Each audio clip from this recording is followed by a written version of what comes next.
খবরদার কেউ একা একা ইফতারি করবেন না। একা ইফতারি করেন নাকি আপনারা? একসাথে। আল্লাহর হাবিব সাল্লাল্লাহু আলাইহি ওয়াসাল্লাম বললেন, কেউ যদি কাউকে ইফতারি খাওয়ায়, যিনি খাওয়ালো উনি রোজা রেখে যেই সওয়াব, খাওয়ানোর কারণে ওই সওয়াব।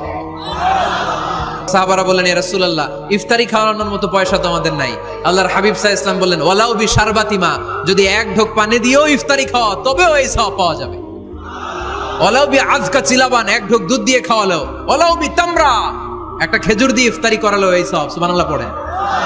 দুই ভাই ইফতারি করতে বসছেন, আপনার প্লেট থেকে একটা পেঁয়াজু আপনার ভাইয়ের প্লেটে দিলেন, আপনার ভাই একটা খেজুর আপনার প্লেটে দিল, দুইজনের ইফতারি খাওয়ানোর সওয়াব হয়ে গেছে।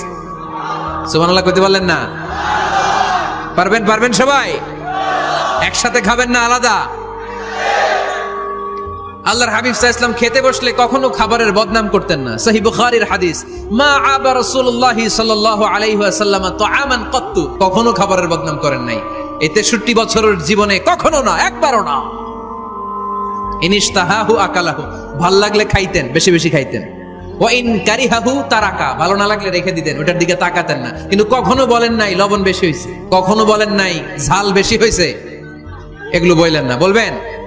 মহিলা প্যান্ডেলের ভাবিরা খুব খুশি, এখন খুশি হয়ে গেছে। ভাবিদেরকে বলবো, আপনারাও আপনাদের সর্বোচ্চটা দিয়ে ভাইয়ের জন্য রান্না করেন, যাতে ভাইয়ের খেতে কষ্ট না হয়, ঠিক কিনা? চেক এন্ড ব্যালেন্সের দরকার আছে না নাই? Islam is check and balance, very balanced religion, খুবই ভারসাম্যপূর্ণ জীবন ব্যবস্থা। খাবারের বদনাম করবেন না। খাবেন, খাওয়ার শেষে শুকরিয়া করবেন কার? ঘরে কোরআন তেলাওয়াত করবেন। কি করবেন? করেন, আপনারা করেন? হ্যাঁ, ঘরে কোরআন তেলাওয়াত করেন প্রতিদিন। ফজরের পরে প্রতিটা পরিবার থেকে সুমধুর কোরআনের ধ্বনি ভেসে আসতে হবে। কথা কয় না? তা ঠিক বলেন না কেন আওয়াজ করে? প্রতিটা ঘরেই যেন কোরআনের সুমধুর বাণী উচ্চারিত হয়।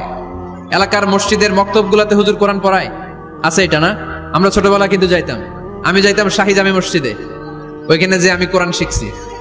তো মসজিদগুলোতে আপনারা এই মক্তবের সিস্টেমটা চালু রাখবেন, প্রতিদিন সকালে কোরআন করবেন। কোরআন যেটা মুখস্থ করবেন স্ত্রীকে শোনাবেন, স্ত্রী আপনাকে শোনাবে। প্রতি মাসের জন্য একটা সূরা নির্ধারণ করেন। কোনটা? একটা। এক মাসে একটা ছোট্ট সূরা মুখস্থ করা যাবে না? ধরেন সূরাতুত তিন, ওয়াত তিনি ওয়াজ জাইতুন, এটা এক মাসে মুখস্থ করা যাবে না? যাবে। আজকে রাতেই আপনাদের ফ্যামিলি মিটিং এটা সিদ্ধান্ত নেবেন যে এই মাসের জন্য সবাই মিলে কোন সূরাটা পড়বেন।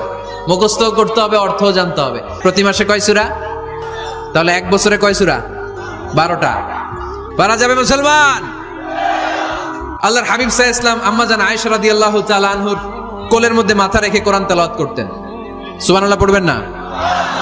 কানা রাসূলুল্লাহ সাল্লাল্লাহু আলাইহি ওয়াসাল্লাম ইয়াকরাউল কুরআন ওয়া রাসুহু ফি হাজরি ওয়া আনা হায়েদ। আম্মা জান আয়েশা বলেন, আমার যখন মাসিক চলতো, আমার মেনস্ট্রুয়েশনাল পিরিয়ড চলাকালীন সময়ে আল্লাহর নবী আমার কোলে মাথা রেখে রেখে কোরআন তেলাওয়াত করে আমারে শোনাতে। এজন্য স্ত্রীর কোলে মাথা রেখে কোরআন তেলাওয়াত করা সুন্নাত। স্ত্রীর কোলে মাথা রেখে কোরআন তেলাওয়াত করা, স্ত্রীর কোলে মাথা রেখে কোরআন তেলাওয়াত করুন, এটা সুন্নাহ। ঘরে কোরআন তেলাওয়াত করুন। জিন, ভূত, ব্ল্যাক ম্যাজিক, জাদু টোনা, বানমারা সবগুলারে নিঃশেষ করে দিবে কে? ঘরে মাঝে মাঝে একসাথে জামাতে নামাজ পড়বেন। শুনতেছেন? আমার কথা শুনতে পাচ্ছেন? The family that prays together stays together, যে ফ্যামিলিগুলো একসাথে নামাজ পড়ে এই ফ্যামিলিগুলো একসাথে টিকে থাকে আজীবন। সুবহানাল্লাহ নাই?